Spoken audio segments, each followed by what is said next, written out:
ইচ্ছা। তিনি যে বান্দাদেরকে ভালোবাসেন তাদের কল্যাণের জন্য সবকিছু করেন।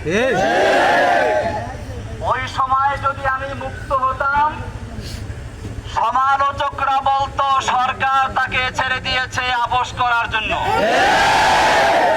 বিভিন্ন রকমের সমালোচকরা সমালোচনা করত। আল্লাহ সুবহানাহু ওয়া তাআলা চাইলেন তোমাকে এই সমালোচনার বোঝা নিয়ে বের হওয়া দরকার নেই, ইজ্জতের সঙ্গে বের করো। আল্লাহ সুবহানাহু ওয়া তাআলা সেজন্য ওই জালেম শাহীকে দেশ থেকে ত্যাগ করে বের করে দিয়ে আমাদেরকে আল্লাহ রাব্বুল আলামিন ইজ্জতের সঙ্গে বের করেছেন।